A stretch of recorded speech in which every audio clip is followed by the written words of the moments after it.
bahwa Pak Jokowi ini cara ngelola pemerintahannya 11-12 dengan cara Orde Baru itu.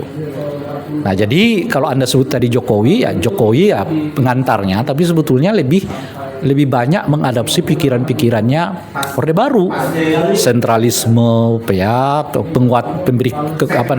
peran yang lebih besar kepada TNI Polri di ranah sivil gitu ya, lalu pembangunan yang bersifat fisik itu ciri-ciri dari Orde Baruan.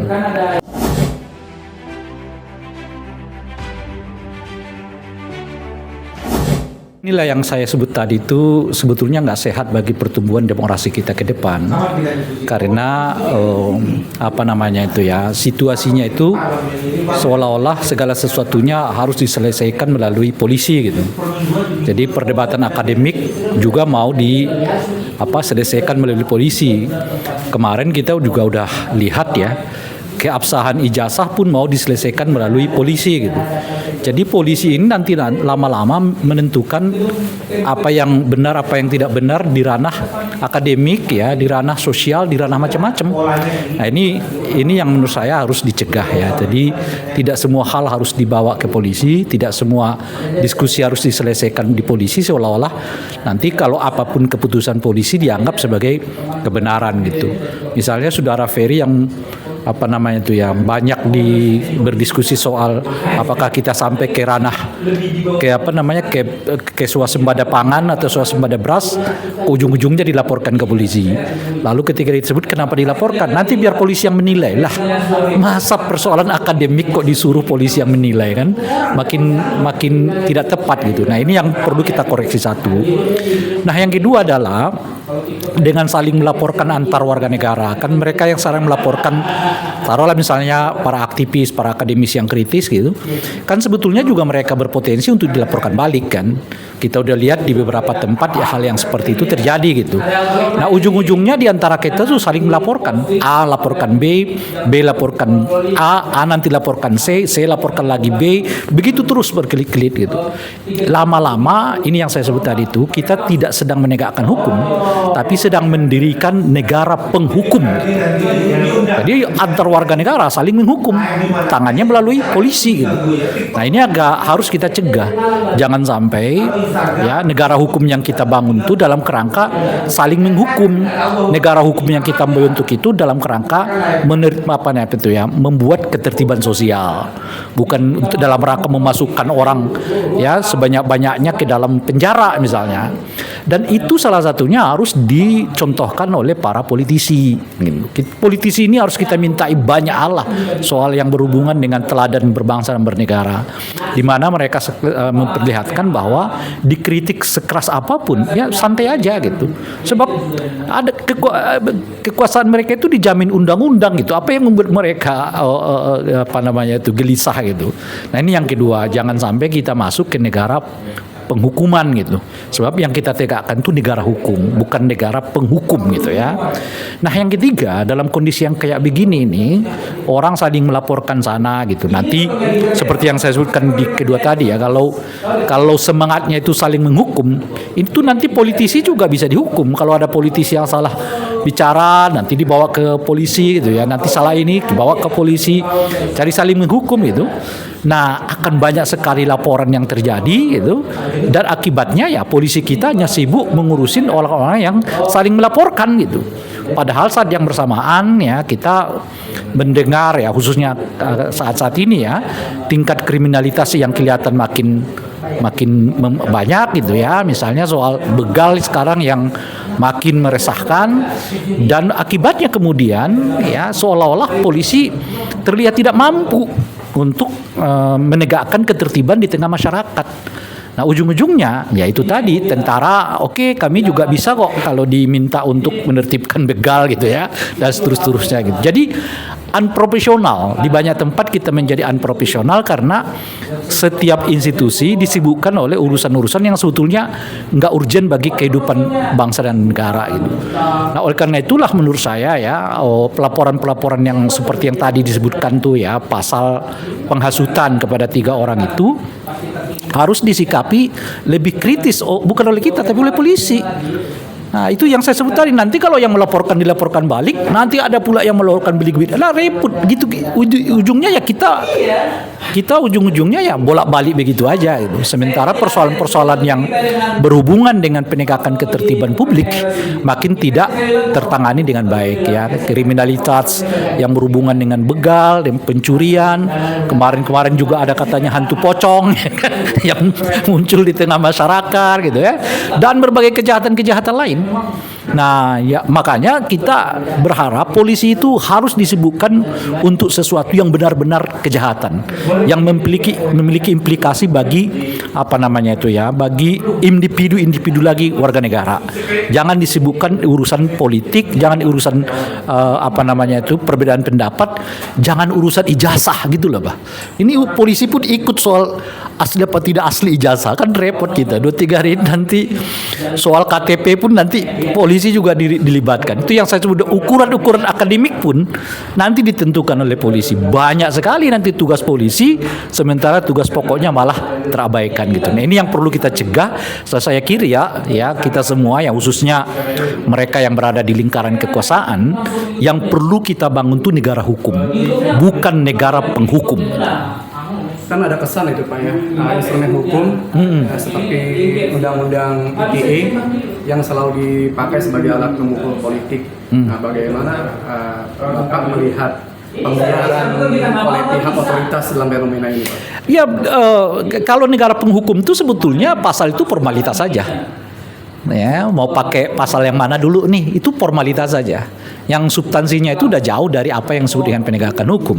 Misalnya seperti yang aktual lah sekarang itu, pemanggilan sebagai saksi sebagai klarifikasi terhadap Profesor Saiful, Ferry dan Islah itu pakai pasal dugaan penghasutan. Padahal nyata-nyata di KUHP itu dinyatakan ada dulu materialnya, baru dicari siapa dalangnya, kan kira-kira gitu. Ini materialnya belum ada, belum disebutkan gitu. Jadi itu yang saya sebut tadi, negara penghukum itu bukan dalam rangka menegakkan hukum. Negara penghukum itu ya tinggal dibuat formalitas proses penegakan hukumnya yang pada dasarnya tujuannya menghukum, bukan menegakkan hukum gitu loh. Nah, oleh karena itu pasal IT tinggal dicari-cari. Kamu melanggar ini ya, dibuat aja. Nah, ini sebetulnya cara Orde Baru bekerja yang dimodifikasi di era sekarang. Gitu. Cara Orde Baru itu kan ya kadang-kadang hukumnya di dia gitu loh. Ya kan, kalau dibilang salah ya salah. Nggak ada lagi yang bisa kritik gitu. Nah, tapi kan situasi kayak begitu sekarang nggak mungkin. Maka dimodifikasilah pakai pasal ini ya. Ada proses pemanggilan, ada proses pemeriksaan. Tapi itu udah formal aja untuk menyatakan bahwa semuanya dilaksanakan sesuai dengan aturan gitu. Tapi tidak dalam rangka menegakkan hukum, tapi dalam rangka memberi penghukuman gitu. Itu yang saya sebutkan itu tadi. Kalau cara berpikirnya dalam memberi penghukuman, maka sebetulnya tidak lagi relevan kita berbicara soal prosesnya gitu. Nah, itu kenapa gitu ya? Karena prosesnya bisa dijalankan, tapi substansinya itu bisa dibuat-buat gitu. Apa sih Pak yang harus dilakukan oleh pemerintah Pak untuk bisa lebih terbuka lah Pak dengan adanya kritik yang disampaikan para kritikus? Saya sih sebetulnya udah beberapa tempat saya mengatakan. Saya kira deh kan pernyataannya Bung Saiful itu, misalnya loh ya, dugaan adanya makar atau penghasutan itu kan nggak relevan dengan basis sosiologisnya Bung Saiful gitu. Ini harus dilihat gitu. Nah, Saiful itu pertama hanya dosen biasa. Kedua, bukan anggota partai manapun. Yang ketiga, bahkan diakui oleh Bung Budiman Sujatmiko bahwa Saiful itu nggak punya tradisi sebagai aktivis gitu. Lalu kalau lihat background yang kayak begini nih, apa yang membuat mereka itu khawatir dengan pidato seorang yang satu nggak punya basis massa, bukan anggota partai politik, orang yang lebih banyak bergulit di dunia akademik, bukan seorang aktivis. Kan itu aja udah menjelaskan, nggak ada yang perlu ditakutkan dari pidatonya Bung Saiful gitu loh kira-kira itu. Nah, artinya yang terjadi sekarang, negara yang jadi penakut, negara yang jadi dikit-dikit cemas. Kalau sebetulnya dilihat backgroundnya, gimana Bung Saiful bisa menggerakkan massa? Bung Budiman Sujatmiko saja mengatakan dia bukan seorang aktivis. Bahkan seorang aktivis sekalipun belum tentu mampu menggerakkan massa dalam kondisi yang kayak begini gitu loh saya. Nah, oleh karena itu santailah gitu. Makanya saya sebetulnya sebutkan kepada Bung Kodari sebagai Bakom ya, atau Bung Hasan Nasbi juga sebagai anggota dewan apa namanya itu di Bakom gitu. Mestinya kalian tuh nantang Profesor Saiful. Nantangnya gimana? Prof, emang nggak ada yang lebih keras dari itu gitu loh kira-kira tuh. Jadi santai gitu. Sebab nggak ada background dia untuk menggerakkan massa. Gitu. Nah, yang menggerakkan massa itu justru sekarang banyak di lingkaran kekuasaan itu. Ada Budiman Sujatmiko, ya kan? Jumur Hidayat, di lingkaran mereka semua gitu. Nah, maksud saya background kayak begini juga penting lah mereka ketahui sehingga kita bisa mengukur sebetulnya sejauh apa namanya itu respon kita kepada situasi itu. Justru dengan mereka respon balik yang sangat keras seperti sekarang, ya akibatnya ya masyarakatnya yang bereaksi negatif terhadap mereka kan. Nah itu yang saya sebut tadi tuh, jangan sampai orang beranggapan perut nggak kenyang, kebebasan mau dirampas gitu loh kira-kira tuh. Menurut Bapak, Pak, satu lagi Pak, apa sih Pak batasan-batasan antara kritik dan kebebasan berpendapat itu? Yang penting tuh nggak pakai hoax. Itu sebetulnya, apalagi kalau saya udah menyebut tadi, meminta presiden itu mundur, berhenti, itu konstitusional. Itu hak setiap warga negara. Bisa mekanismenya melalui DPR, bisa mekanismenya melalui jalanan. Itu dia proses 98 itu jalanan. Jadi presiden mengatakan saya berhenti kan sebagai presiden di Orde Baru. Jadi dua yang melalui proses DPR itu justru yang baru gitu loh Pak. Kalau konstitusi lama sebelum amandemen berhenti gitu, lalu ditambah sekarang diberhentikan di konstitusi yang baru. Nah, diberhentikan itu ditafsir melalui proses impeachment di DPR. Tapi apakah masyarakat boleh menjatuhkan sendiri presiden mereka? Boleh, kejadiannya 98 kok. Gitu loh kira-kira tuh. Jadi meminta presiden mundur, minta presiden diberhentikan, itu konstitusional. Yang nggak boleh itu satu, hoax, fitnah. Yang kedua pakai kekerasan. Lah kalau cuma pidato di mana kekerasannya? Maka tunjukkan dulu efek dari pidato itu di mana gitu. Coba di satu sisi kan pemerintah kan terbuka atas kritik. Nah, cuman di sisi satunya lagi. Nah, inilah yang kita khawatirkan, jangan sampai presiden ini makin disikapi orang sebagai omon-omon. Iya. Kemana-mana Bakom ya selalu cerita, kami terbuka kok dengan kritik. Presiden mengatakan ya silakan ada oposisi. Tapi begitu itu tumbuh, lalu diproses hukum. Nah, kebebasan omon-omon. Nah, saya pernah mengatakan di zaman Pak Harto juga begitu dulu. Pak Harto juga ngundang ini, ngundang itu. Bahkan Pak Harto nggak akan menanggapinya di forum itu. Dia diam aja mendengar. Beda sama Pak Prabowo. Pak Prabowo dia undang akademisi, dia diundang wartawan, dia undang siapa-siapa tokoh-tokoh agama. Dia sendiri yang bicara di forum itu lebih banyak gitu loh, ketimbang yang diundang. Di Pak Harto enggak, yang diundang itu berbicara banyak. Beliau cuma diam mendengar sambil senyum-senyum. Makanya muncullah istilah jenderal senyum kan gitu ya saat itu. Tapi tidak ditanggung keamanannya setelah selesai. Nah, ini. Nah, kurang lebih situasinya juga kita alami sekarang. Ada panggilan sini, ada ini. Bedanya bedanya zaman sekarang Pak Prabowo yang banyak ngomong, bukan mendengar gitu loh kira-kira. Setelah itu ya ini dilaporkan sana, dilaporkan situ gitu.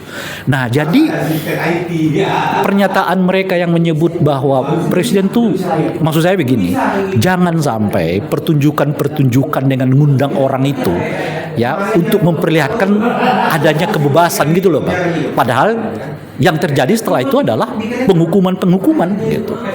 Nah, ini yang menurut saya ya harus diingatkan, jangan sampai ada pertunjukan seolah-olah ada kebebasan. Seolah-olah mereka yang diundang itu memberi legitimasi bahwa ada praktek yang disebut dengan kebebasan berpendapat. Tapi di segi yang lain, mereka yang kukuh misalnya merasa bahwa presiden ini harus diingatkan dengan cara yang lain, justru dikriminalisasi gitu. Sehingga yang terjadi adalah bebas selama presiden mengatakan you aman, kira-kira gitu loh Pak.